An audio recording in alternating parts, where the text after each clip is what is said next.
again. Right, so today I've come back with another video idea. A few weeks back I asked on my Instagram stories if anybody had any questions they wanted me to answer about my diagnosis or about aplastic anemia, anything really to do with what was happened the last few months. I'm a bit slow actually recording this. I should have done it a few weeks back when I originally asked the questions, because everybody's probably forgotten about it now. The first question somebody asked me was, how did you get diagnosed? So I've discussed this loads of times, I think, over different things. Well, I've spoken about it quite a few times. So, diagnosed. So I got diagnosed in February. The way I got diagnosed is I went quite unwell. I had a high temperature, so I had some infection going on, and there was no reason to how I caught it. My blood results showed that my white cells were low and my neutrophils were 0. So there was no cover for infection in my body at all at that point. So I was admitted into hospital. I was in for 5 days. I had various tests, loads of autoimmune blood tests. Nothing really came back from that. I then got seen by the haematologist consultant. She did a bone marrow biopsy on me just to see if anything was showing up in my bone marrow, because obviously that's where the white cells are kept. Well, I say kept, that's where they're produced. Oh, they come from the bone marrow. That came back. She said it wasn't abnormal, but it was a bit strange. So she went off, did some more examinations. I think looked at it in a microscope. I'm not really sure. I'm not sure what they do in the labs. And then she sent it to Cardiff, I believe. And then the consultant in Cardiff, who's the aplastic anemia consultant, and I think he's a consultant haematologist as well, wanted another bone marrow biopsy just to be sure. So she did another one on me the week after. So I was, I think, discharged from hospital on the Tuesday. And I think the following Monday I had another bone marrow biopsy. Or the following Tuesday. I can't remember. I think there was a week in between the two. And that one came back then a few days after, and they had a diagnosis then of aplastic anemia because the bone marrow was basically empty, or becoming empty anyway. There was still some cells there, but not as much as what there should be. So that's how I got diagnosed. I think my diagnosis was quite quick compared to some people, because I've spoken to a few people now since who have gone through the same thing, and they've said it's taken them months to be diagnosed, but they had different symptoms, so it could have been a bit of anything. So the second question somebody asked me was, are there any plans of when you can go back to work? So people who don't know, I'm a nurse, so it's a very full-on job. It can be quite stressful. Obviously you're dealing with a load of different things every day, different types of infection. At the moment, COVID, if there's COVID cases in the hospital, I'm not sure. They told me when I was first diagnosed that I'd have to be off for 9 to 12 months, which was quite a long time, obviously, isn't it? Up to a year.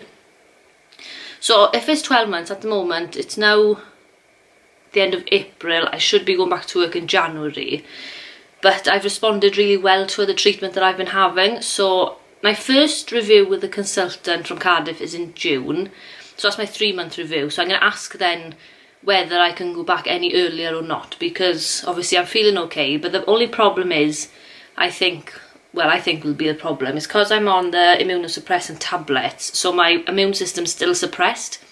So where I work is an admissions unit, and there's a lot of different types of infections there, so I'm not sure whether I'd be allowed to work yet, because I could catch infections. I'm not sure. I need to ask, when I go in June now, I'll ask the consultant, see what he says. The question somebody asked me was, am I bored or have I been keeping busy? I've been keeping myself so busy since coming back. I thought I'd be on the couch all the time, watching telly, being really bored. But I've actually been quite busy. I got the house, so I've been cleaning. I haven't really done much difference with the house, to be honest. But now the sun's out, I can go out and paint the fence in the garden. And that lockdown's been lifting, so we can go places now, so it's not so bad. Yeah, there's a few things coming up now over summertime, so yeah, no, I've been quite busy. I don't think I've, only once or twice I've felt, oh, I'm a bit bored today, but that's quite normal. So it's good. Yeah, no, I'm enjoying it. The next one is, somebody asked, how did you deal with your diagnosis during this time, so during COVID? And obviously I was in hospital, so how did I deal with no visiting? So having a diagnosis during COVID, it was okay. I take things on board quite well, and obviously I work with the different types of conditions all the time. And for the fact that I actually worked, I could have been unwell for a while before I was diagnosed, because I didn't really know, and I was working around COVID and things, and I obviously didn't catch it, so that didn't worry me too much. I was more worried after my treatment, obviously going out and about, and if my immune system was still really low, if I would catch other things rather than catching COVID. But all my blood results have come back up, so I've got a bit more of an immune system now than what I thought, so that's good. Visiting and things in the hospital, I was really fortunate because I was on the Teenage Cancer Trust unit in Cardiff, and because usually they're teenagers on there, and most of them have got cancer, which, you know, is quite nasty. It's not nice for them to be there by themselves, so they do allow visitors in once a day for 2 hours, but there's only one visitor you're allowed, and it has to be the same visitor, and obviously they have to shield and everything to make sure they don't bring anything into you or to anybody else. So I was very fortunate. My mother was coming up to see me daily. She would turn up 12:45 on the dot, and we'd have lunch together. It was brilliant. So that really helped me through my 3 weeks in hospital. Otherwise I don't think I would have managed so well. It was nice to have a bit of a normal face to come in, you know. So that was yeah, so I coped really well in that sense. I think if I was on the adult ward, they weren't allowed any visitors, and I don't think it would have been as nice, and time would have probably gone a lot slower than what I did for me. I mean, my last week did go slow, but because I was just waiting around for things to get better so I can be discharged. But it was still much better than being on the adult wards, I think. From experience as a nurse, obviously I see people all the time who can't have visitors in, and it's not very nice. Another question, so it kind of links to how I was diagnosed, I think. So someone asked, how did I realise something was wrong?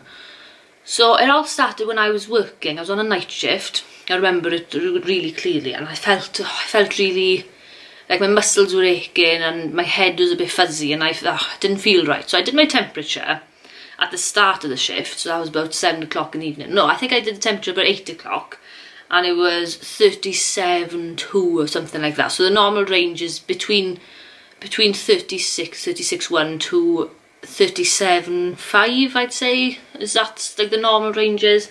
So it's 37.2, and I thought, okay, it's not too bad. I might just be, you know, feeling a bit tired or something, because it's a night shift. And then as the night went on, it came to about 2-3 o'clock in the morning, I think it was, and I was standing there, I was thinking, oh, I'm really not feeling right, and I'm feeling cold. So I did my temperature again, and it was 38 or 38.1. I thought, oh god, that's a high temperature. So I thought I had COVID. Went to have a COVID test as soon as it opened then in the morning. That came back then the next day as negative. So I knew I didn't have COVID, so that was fine. Yeah, it was just basically my temperature. But looking back, so that was the end of January, and looking back over Christmas time, the same things were happening, and I felt really unwell, and I was getting headaches, but then, and I a bad throat as well. I put that down to working nights, and I put that down to as well wearing masks and breathing in the same air all the time, and you know, your own bacteria. I just thought that's what the bad throat was about. But turns out, I think, one of my blood tests came back when I was being investigated, and my glandular fever. So, what's the actual word for that?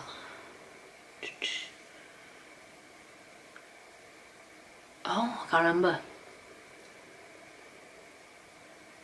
Oh, anyway, so the glandular fever test. I can't remember the actual word for the test at the moment.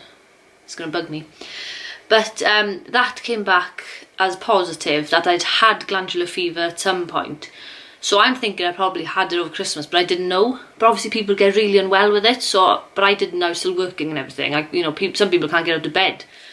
So, but so that's what I think was happening then. And obviously because my immune system was probably low over Christmas as well, when I didn't know. So it's very likely I did have glandular fever. So that's how I found out I was diagnosed.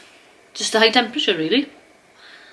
How often are you followed up now that you're at home, was one of the other questions. Originally, I got discharged on a Monday, and I was then seen in... So I was discharged from Cardiff Hospital on Monday. On the Thursday... on the Thursday then, I was seen in Carmarthen. Since then, I was seen twice a week, so Mondays and Thursdays in Carmarthen Hospital, having my bloods checked. 2 months. Hang on.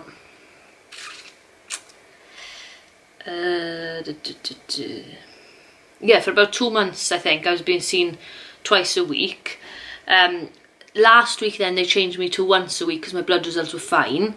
So from then, it's once a week now, but they did say they might be able to change me to once every 2 weeks for blood, depending on how my blood results are. So we'll see what they say this week now, and hopefully this can come out. I'm also then supposed to be seen in Cardiff Hospital every 4 weeks for my blood test. I went 3 weeks ago, so I should be going next week, but I haven't had an appointment, so I'm not sure what's happening there.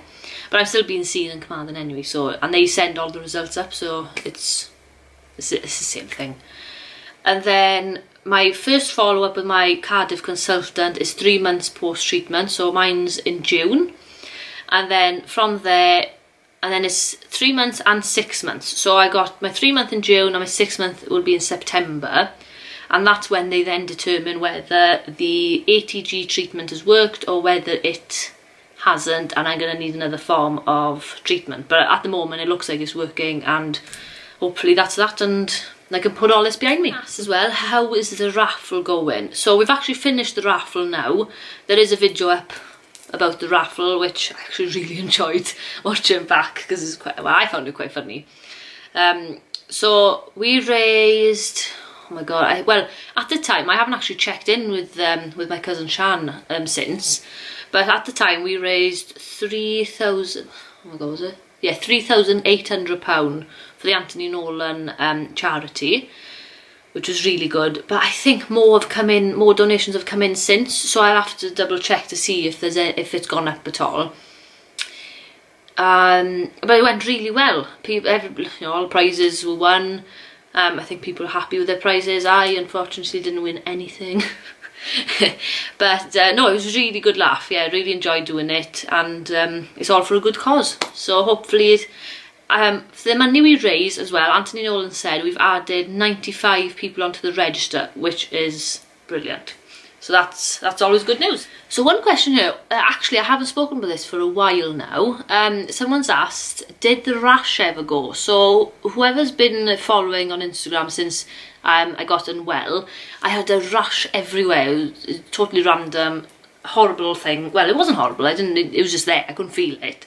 But it was everywhere from here right down. But it's gone now, there's nothing on my arms. Not that I can see.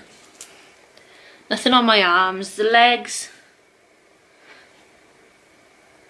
No, I think it's mainly cleared off my legs as well, actually. So it's taken nearly 3 months actually for the rash to go, but it's gone. I knew it would go at some point. It's just, it would have been a slow process, because it was like, it wasn't a rash that was on top of your skin, if that makes any sense. It was a rash that was, you know, underneath your skin, so it was going to take a bit longer. And obviously with my blood results being all over the shop and my platelets being low at one point, it would have taken a bit longer for it to heal anyway.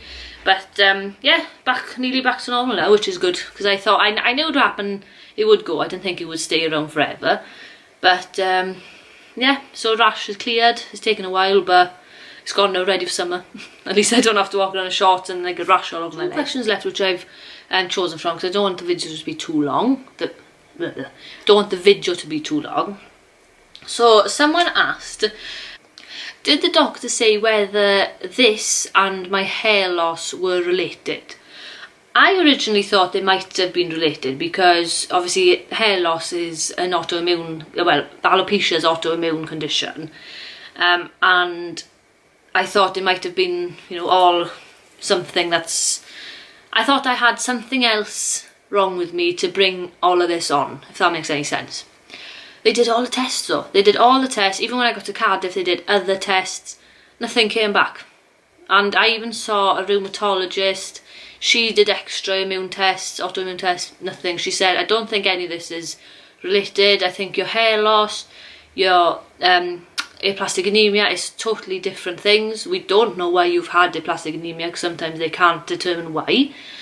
And yeah, so she's just, so it's all just random things that happen to me each year. so next year I'm just wondering what's going to come next. Well, no, I'm hoping nothing is going to come next now because I'm done now. I'm done for the time, for my lifetime. I don't want anything else, thanks.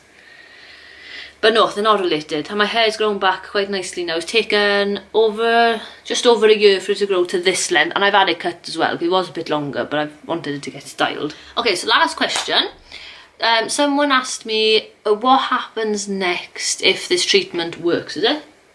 Yeah, what happens next if this treatment works? What happens next? Do you know, I don't even know.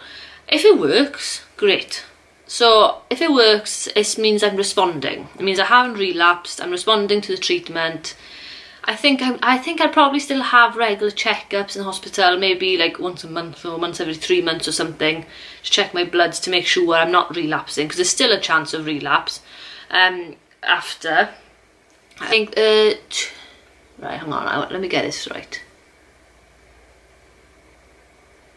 2/3 respond and then 1/3 relapse. I think that's right. I don't know. Yeah, I'm sure that's what I was told. I'm starting to forget now. Yeah. So yeah, if I keep responding, I just go back to normal life then. The immunosuppressant tablet I'm on, they said I can be on them up to 2 years, depending on how I go with them. They said I'll probably be on them for a year, but because I'm responding so well, I'm not sure if I'll be able to come off them any sooner. I don't know, that's another question I'm going to ask when I go in June. But yeah, you just carry on as normal, go back to work and hope I don't relapse in the future and need a transplant. So that's where I'm going with this. I'm just going to go with the flow, to be honest, keep being positive about it, hope that I don't relapse. Well, I don't think I'm going to relapse, I don't know. And just carry on life as normal. And yeah, that's it. So that's all the questions I chose from the list, because I thought they were quite interesting ones to, you know, to answer and put out there for people who want to know, people who don't know, or if somebody, you know, somebody watching this who doesn't actually know me, or if somebody's going through this themselves, just to know what to expect, maybe. So yeah, my main thing, keeping positive, hoping things go well, and yeah, so I got a few more videos that are probably on the way. I don't know how long because I'm a bit slow. Thank you if you're watching my videos and enjoying them. Always subscribe because it does help, apparently. I don't know how, but I've heard it helps. And more videos will be coming. So whoever's interested, keep watching and I'll see you soon. Well, I won't see you, but you'll see me.